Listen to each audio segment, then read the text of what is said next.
ദൈവത്തിൻ്റെ അതിപരിശുദ്ധ നാമം വാഴ്ത്തപ്പെടുമാറാകട്ടെ.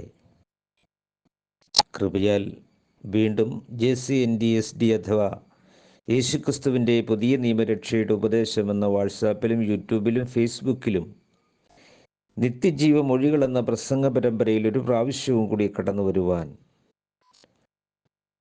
ഇടയാക്കിയ വലിയവനായ ദൈവത്തിന് സ്തോത്രം, മഹത്വം കരേറ്റുന്നു. സ്തോത്രം. അവസരം നൽകിയ അഡ്മിന്മാർക്കും എന്നെ ശ്രവിക്കുന്ന എല്ലാ പ്രിയപ്പെട്ടവർക്കും വീണ്ടും വരുന്നവനായ യേശുക്രിസ്തുവിൻ്റെ നിസ്തുല്യനാമത്തിലുള്ള സ്നേഹവന്ദനത്തെ അറിയിക്കുന്നു.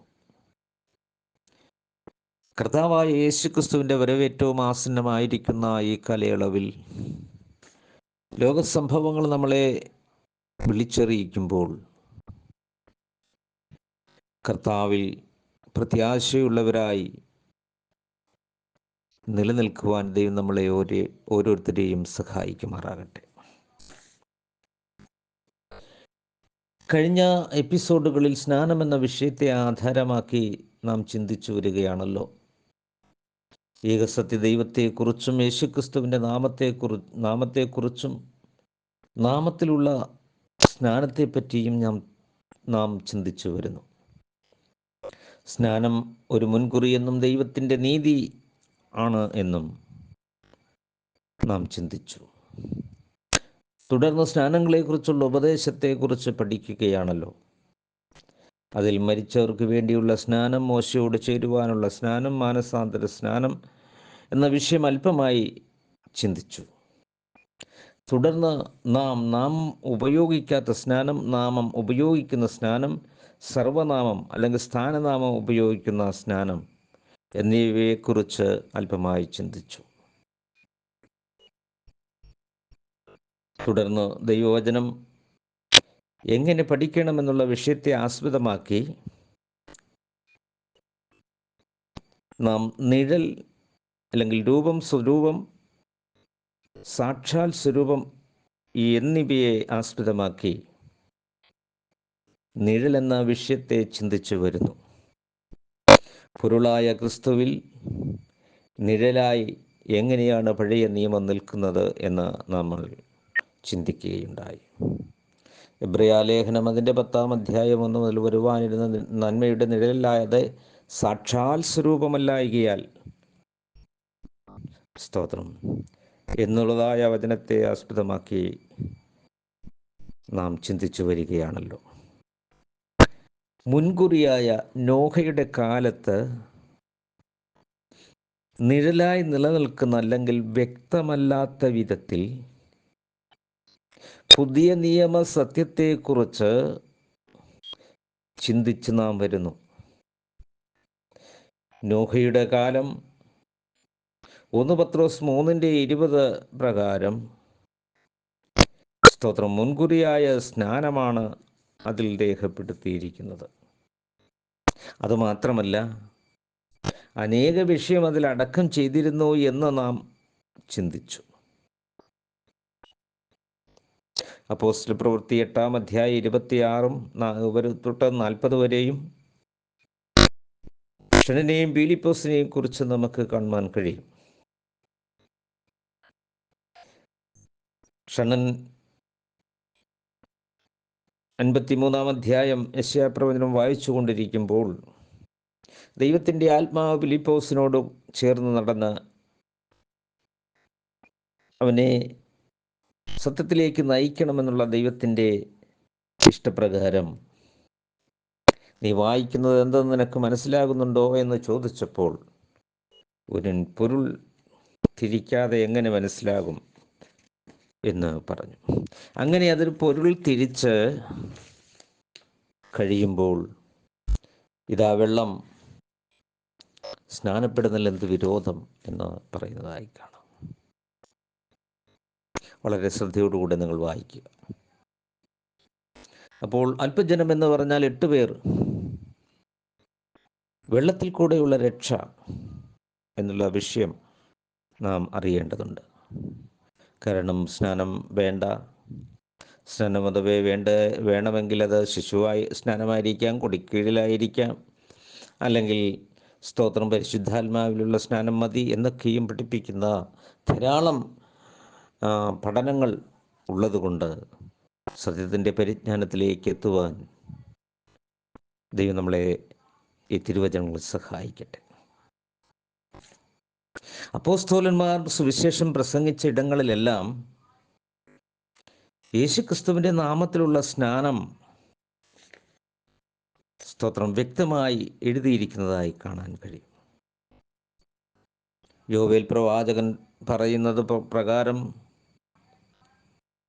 അപ്പോസ്തലപ്രവൃത്തിയിൽ 1 എന്നോട് കേട്ട പിതാവിൻ്റെ വാഗ്ദത്തമായിരിക്കുന്ന പരിശുദ്ധാത്മാവിൻ്റെ വരവിലൂടെ, ആ പരിശുദ്ധാത്മാവ് സ്നാനത്തിലൂടെ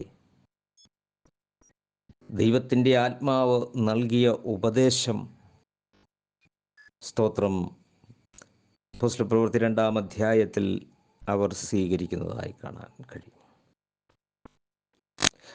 അതുകൊണ്ട് ദൈവത്തിൻ്റെ ആത്മാവിൻ്റെ ഉപദേശം അവർ ധിഖരിച്ചുവോ, യേശു പറഞ്ഞത് അവർ തിരസ്കരിച്ചുവോ, ആത്മാവ് അവരെ സത്യത്തിൽ വെളിപ്പെടുത്തിയില്ലേ എന്ന് സ്തോത്രം മത്തായി സുവിശേഷം 28-ാം അധ്യായത്തിൻ്റെ 19-20 അപ്പോസ്തലപ്രവൃത്തി 2:38 കൂടെ വായിക്കുമ്പോൾ, അല്ലെ 10:16, 10:48, 8:16 ഇങ്ങനെ തുടങ്ങിയുള്ളതായ 19 സ്തോത്രം 1 മുതൽ ഇങ്ങനെ ഇതെല്ലാം വായിക്കുമ്പോൾ സ്തോത്രം സത്യത്തിൻ്റെ ആത്മാവായിരിക്കുന്ന എൻ്റെ ആത്മാവെന്ന് പറയുന്ന യഹോവയുടെ ആത്മാവ് യഥാർത്ഥത്തിൽ അപ്പോസ്തലന്മാരെ സ്തോത്രം ശരിയായിട്ടുള്ള ഉപദേശത്തെ അല്ലയോ പറഞ്ഞു കൊടുത്തത് എന്ന് നമുക്ക് ചിന്തിക്കേണ്ടതുണ്ട്. ദൈവത്തിൻ്റെ ആത്മാവ് ഒരിക്കലും ഫോഷ്ക്ക് സംസാരിക്കുന്നതല്ല. അതുകൊണ്ട് സത്യം എന്താണെന്ന് തിരിച്ചറിയുക, ദൈവത്തെ പരിജ്ഞാനത്തിൽ ധരിപ്പാൻ നമ്മൾ ശ്രമിക്കുക. അതുകൊണ്ട് ആദം മുതൽ മലാക്കി വരെയുള്ള തിരുവചനത്തിൽ എന്നെക്കുറിച്ച് എഴുതിയിരിക്കുന്നു എന്ന്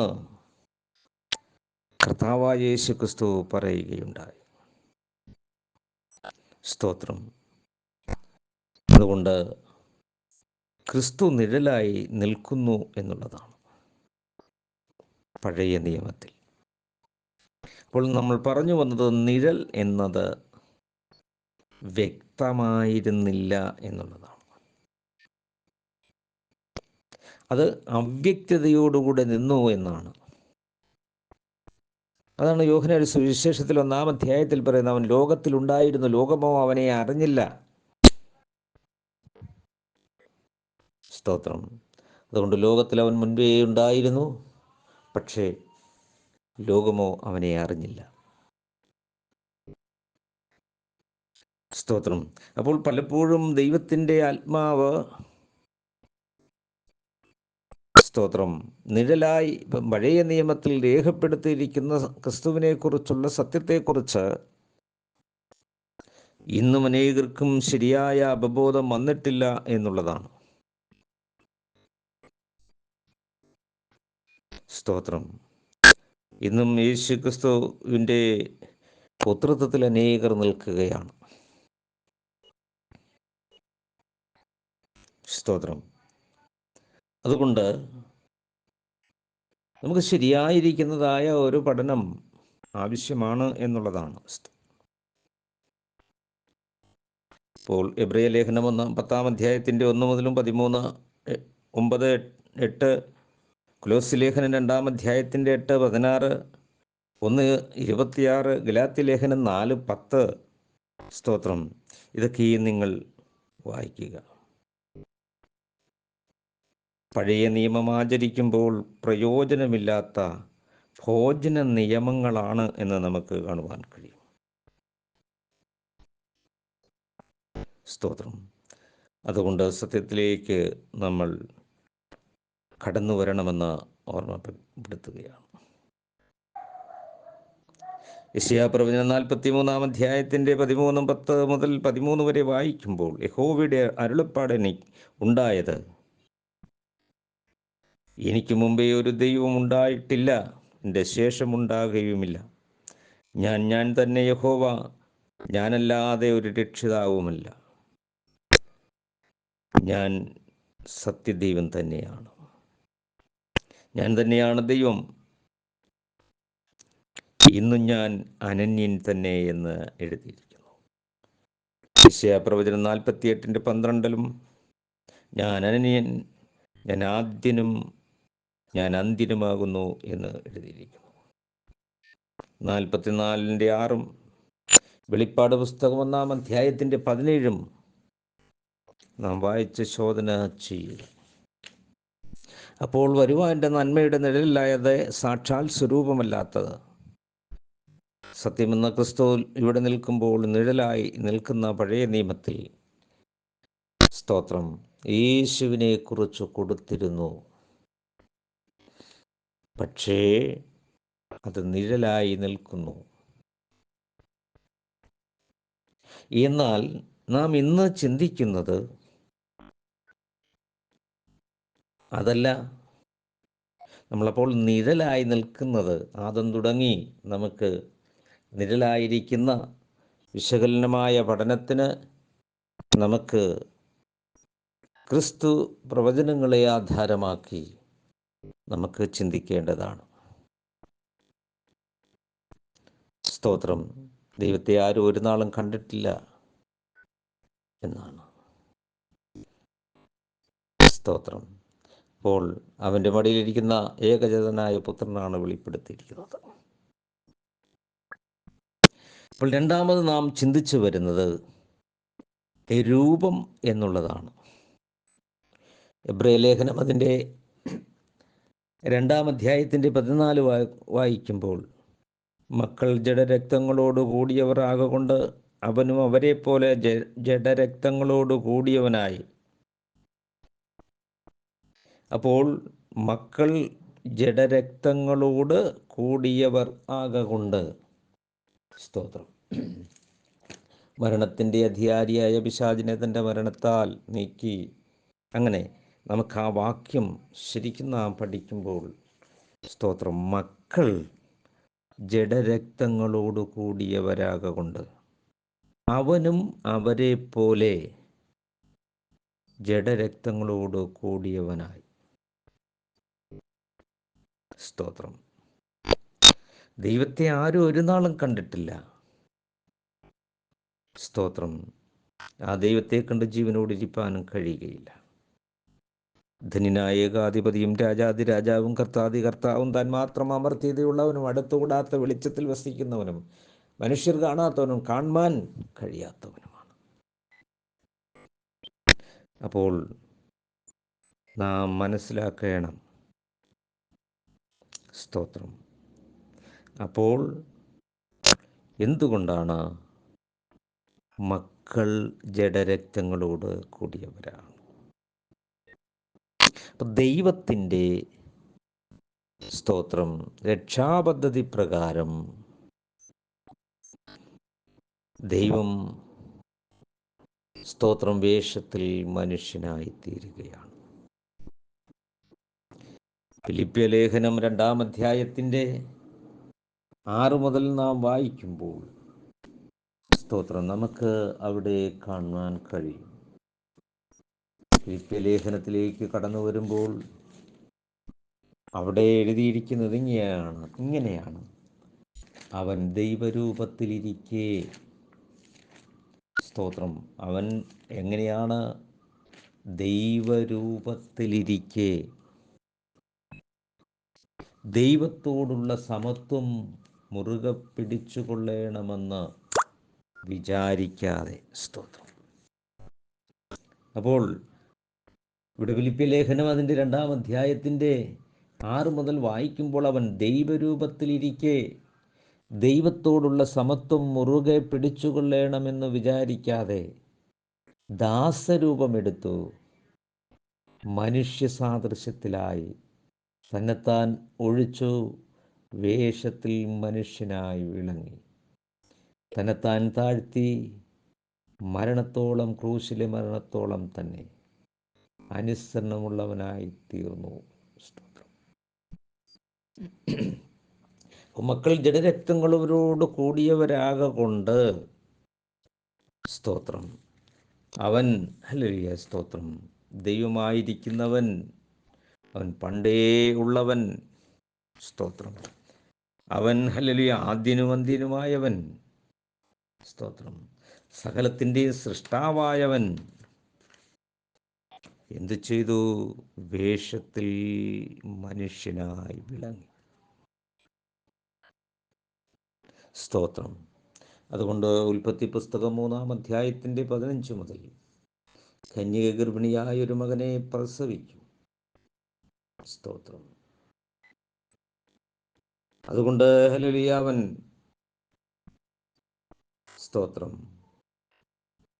ദൈവം ആയിരിക്കെ വേഷത്തിൽ മനുഷ്യനായി, മനുഷ്യ സാദൃശ്യത്തിലായി, സ്തോത്രം, ഈ ലോകത്തിലേക്ക് വന്നു. യോഹന്നാൻ എഴുതിയ സുവിശേഷം അത് പറയുകയാണ്, വചനം ജഡമായി തീർന്നു, കൃപയും സത്യവും നിറഞ്ഞവനായി നമ്മളുടെ ഇടയിൽ പാർത്തു. ആദിയിൽ വചനമുണ്ടായിരുന്നു, വചനം ദൈവത്തോടു കൂടെയായിരുന്നു, വചനം ദൈവമായിരുന്നു.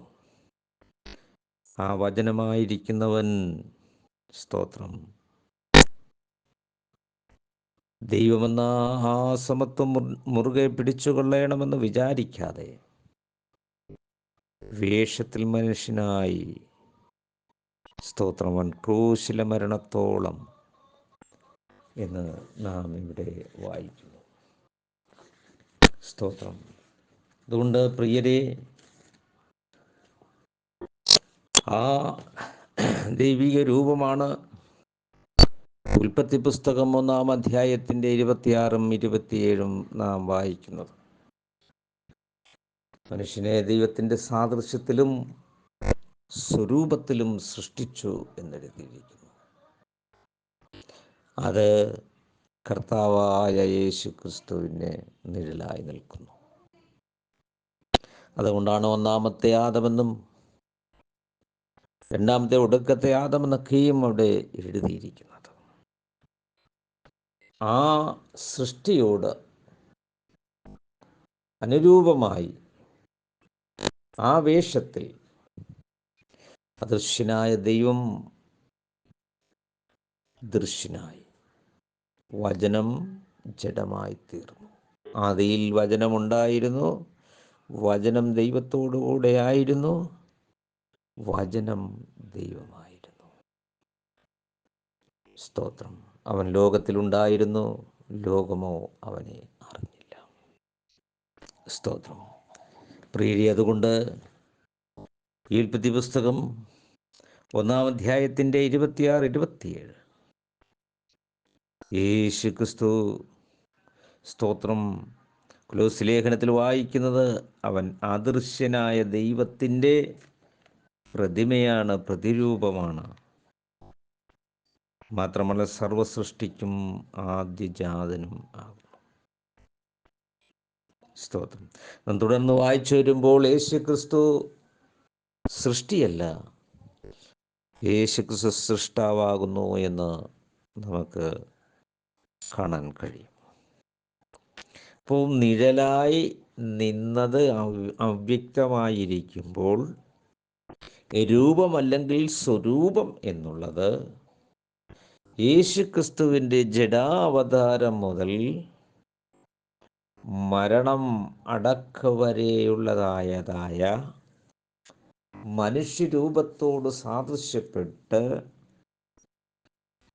ഹല്ലേലൂയ, അത് തിരുവെഴുത്തുകളിൽ മുന്നമേ നിഴലായി നിന്നിരുന്ന ആരാധനകളും ഇതെല്ലാം അതിനെ, സ്തോത്രം, വിളിച്ചറിയിക്കുമ്പോൾ അതിൽ പെട്ടകമെന്നുള്ളതായിരിക്കുന്ന കാര്യവും ഹാബേലിൻ്റെ പുണ്യാഗ രക്തമെന്ന് പറയുന്നതും, സ്തോത്രം, ഇങ്ങനെ ആദാമിനെ കുറിച്ച് പറയുന്നതും, ഇങ്ങനെ തുടങ്ങി വാചകപുസ്തകത്തിലും സങ്കീർത്തനത്തിലും എഴുതിയിരിക്കുന്ന എല്ലാം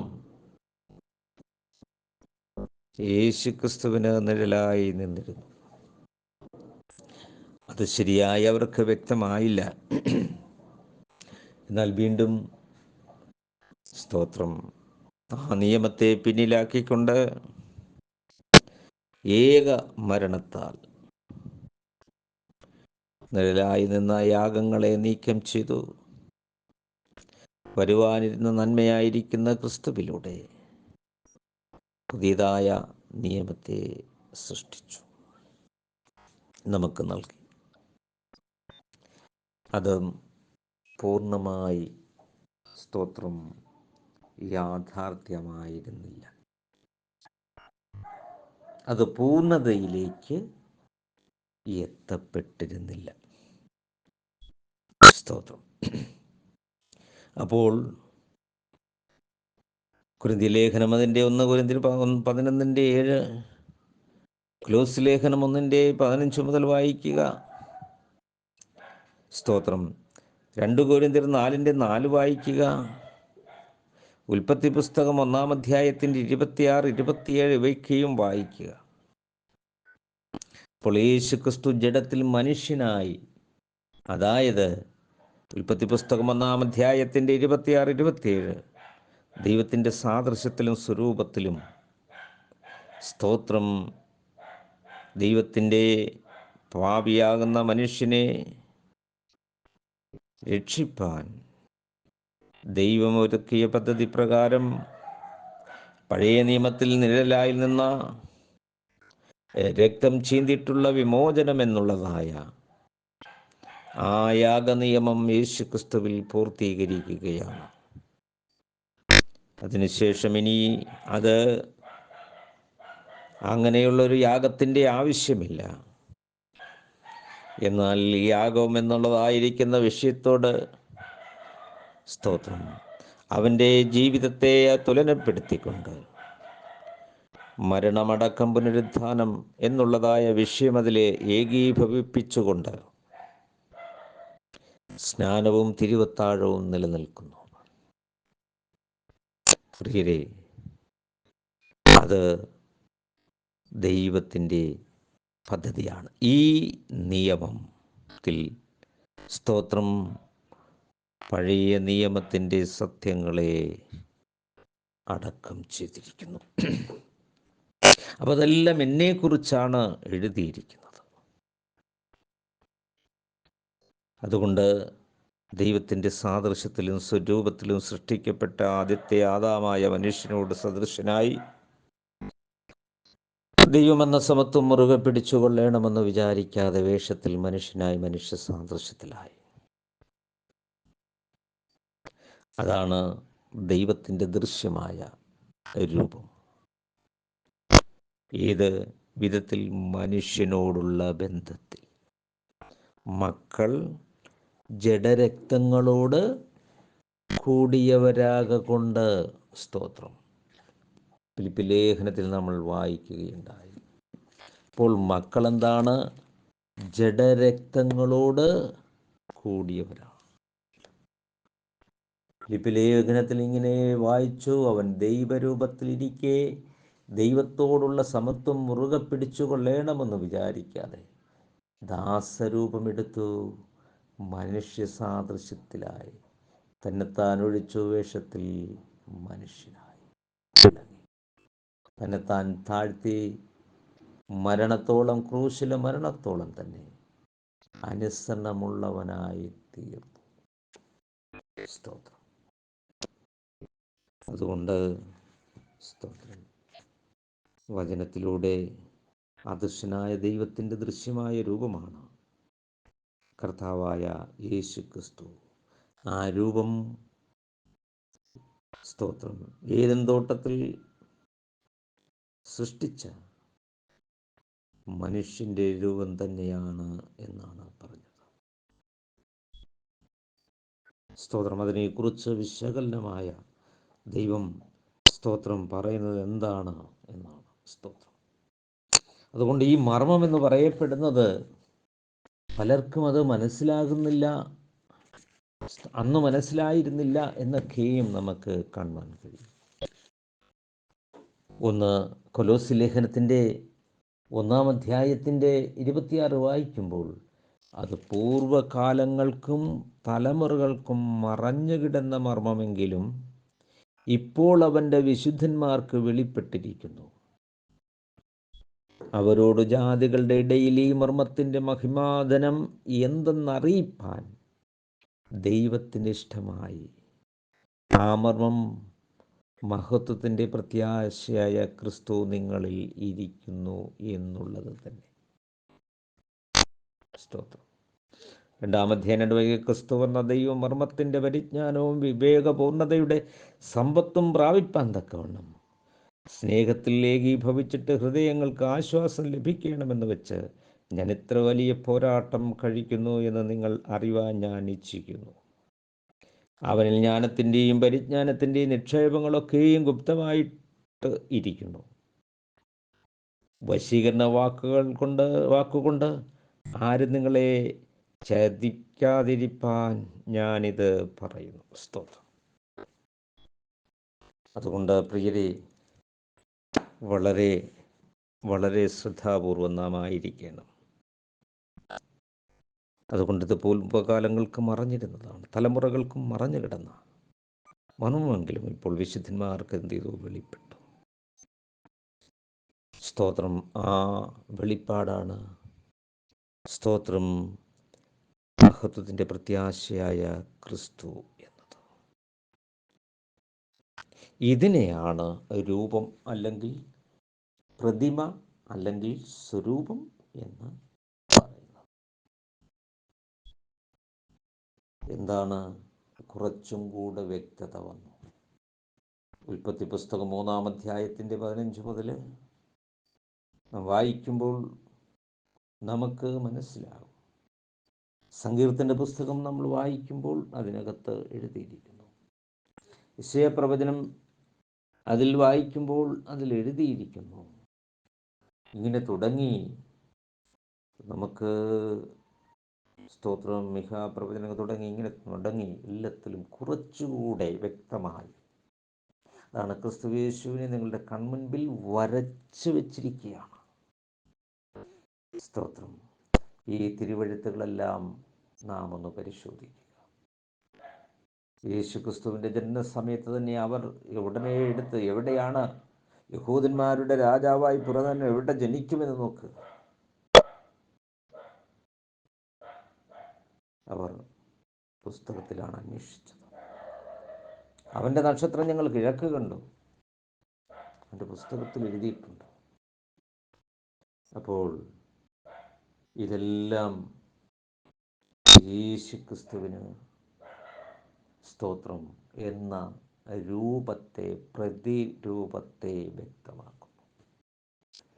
എങ്കിലും സ്തോത്രം പലർക്കും ഇത് പൂർണ്ണമായി വെളിപ്പെട്ടില്ല.